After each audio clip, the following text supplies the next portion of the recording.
Welcome YouTube. আজকে আমরা দেখব উইন্ডোজ 11-এ দুইটা আলাদা আলাদা মনিটর কীভাবে এক্সটেন্ড হিসেবে ব্যবহার করতে পারি এবং তাদের রিলেটিভ পজিশন সেট করতে পারি। প্রথমে এক্সটার্নাল কোনো মনিটর ব্যবহার করলে সেটি ডুপ্লিকেট মনিটর হিসাবে কাজ করে এবং একই কন্টেন্ট দুটি মনিটরে শো করে।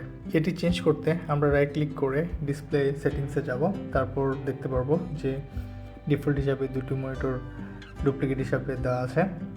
আমরা ডুপ্লিকেট ডিসপ্লে চেঞ্জ করার জন্য এক্সপ্লেন দিস ডিসপ্লে এখানে ক্লিক করব। ডিফল্টভাবে আমার 2 নম্বর ডিসপ্লেটি লেফটে এবং 1 নম্বর ডিসপ্লেটি রাইটে অবস্থান করছে, কিন্তু বাস্তব পজিশন অনুসারে আমার 1 নম্বর ডিসপ্লেটি লোয়ার লেফট কর্নারে এবং 2 নম্বর ডিসপ্লেটি উপরে অবস্থান করছে। এটা চেঞ্জ করার জন্য 1 নম্বর ডিসপ্লে এবং 2 নম্বর ডিসপ্লে আমি ড্র্যাগ করে তাদের রিলেটিভ পজিশন চেঞ্জ করতে পারি। উপরে অথবা নিচে আমি যেভাবে ইচ্ছা সেভাবে দিতে পারি। আমার মনিটরগুলো রিলেটিভ পজিশন অনুসারে 1 নম্বর ডিসপ্লেটি লোয়ার লেফট কর্নারে এবং 2 নম্বর ডিসপ্লেটি উপরে সেট করলাম। মাউসের কার্সারের মুভমেন্ট সিঙ্ক করে এরকমভাবে অ্যাডজাস্টমেন্ট করে অ্যাপ্লাই করলেই কাজ শেষ।